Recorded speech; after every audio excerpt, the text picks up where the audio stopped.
Hello, this is Andrew Malacy, and welcome to my workshop. Today, well, actually, we're not in my workshop. We are at my computer, so welcome to my computer. Today, I'm just going to give you a quick tour of the shaker nightstand that we're going to be building in this video series. And I'm going to do so over SketchUp using the 3D model that I've built. Now, these plans are available. Just reach out to me. If you end up getting these plans from me, I have it all in layers, as you can see there, and you can just turn them off or on and see each one separately and then see all the measurements for them. Let's go ahead and turn my name off here.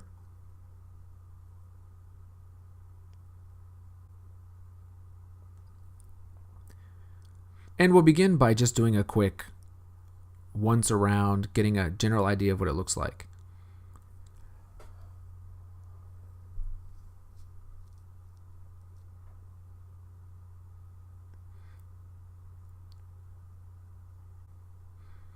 You can see it's just a really simple design, a lot of straight lines. There are some tapers, as you can see on the underneath side of the top and on the legs themselves. Nothing too complicated. Now, in my video, I believe I said that the top is 16 by 16, but it's actually 14 deep by 16 wide. It's not a square. And I did this because I just think it looks better. I just didn't like how big it looked whenever it was a square. Now, taking a look at the height here, you can see that it's round about 30 inches.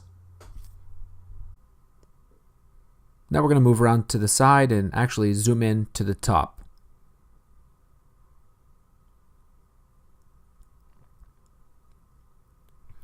Right above the bevel, we have just a 1/4 inch lip there.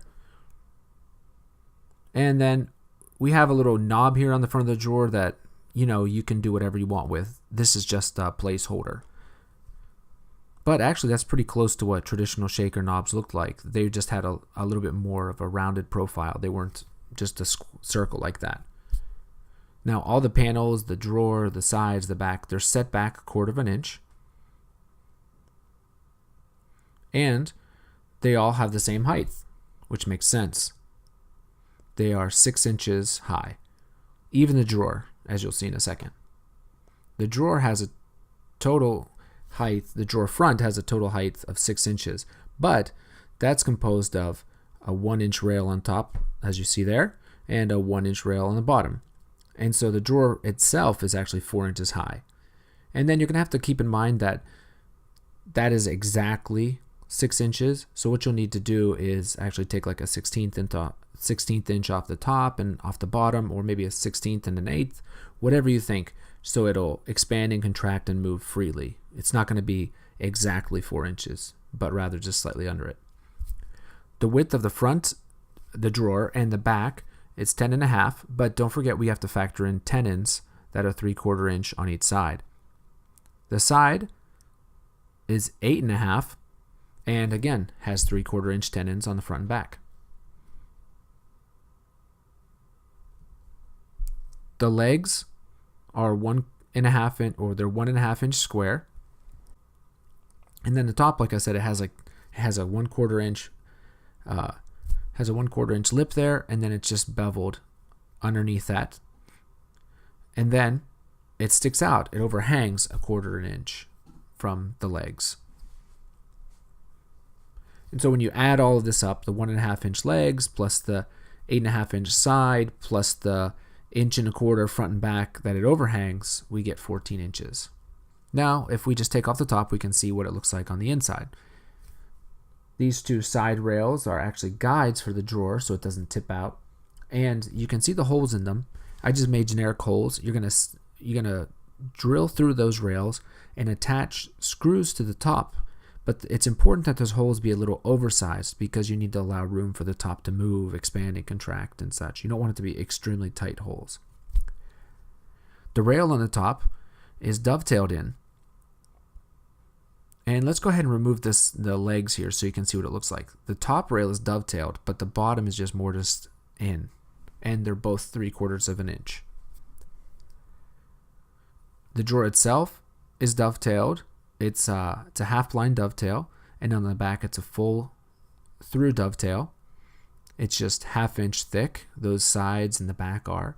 And then the bottom is, the drawer bottom itself is raised in, well, it's offset from the bottom by 1/2 inch, so we don't run through the dovetails and end up showing it. The groove doesn't. And then it sits in a 1/4 inch groove of its own. Now if we remove the drawer itself, we can look in and see we have a bottom drawer guide as well.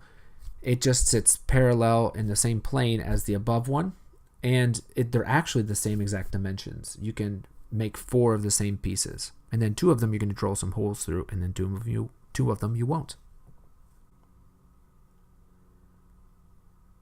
Rotating around now to the back side of it, we can see that we have a slight little conflict here that we'll have to account for in our build, which is if we have a 3/4 inch tenon going into a 3/4 inch mortise on this 1.5 inch leg, and they're all set back 1/4 inch, we have about 1/4 inch that overlaps. So what we're going to do to fix that is we're just going to chop it off. We're going to make a bevel there, and or a chamfer, and that'll make it so they don't come in conflict there and then end up touching.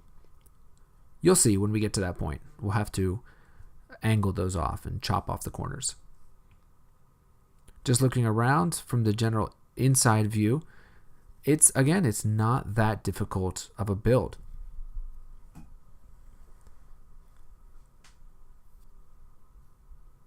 Not a whole lot to really worry about here, just a lot of straight lines, as I've said before. And now, last thing I think we really got to look at is the bottom of it, of the legs themselves, which are 3/4 inch square, 3/4 inch deep, and 3/4 inch wide.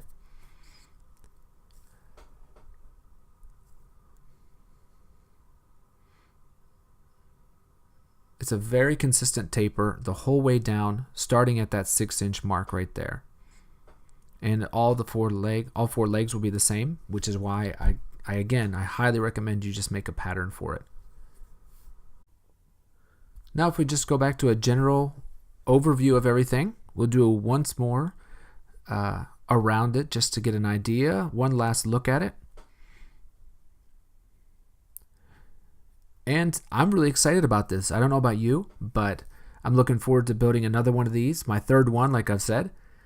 Oh, and I forgot to do one thing. I forgot to just show you one more time that is actually 6 inches there. I've left the line on there as a reminder, and it's just sort of a visual cue that the taper starts or ends there. So the first 6 inches are perfectly square, 1.5 inch by 1.5 inch, and then from there it tapers down to 3/4. So there you go. I really hope you've liked this. I hope it's been enjoyable and that it's been a useful look at the plans. And please, like I said, reach out to me, and these are available as a SketchUp or a PDF file. Just let me know, and we'll work something out. Thank you so much, and I'll see you around here for the next video.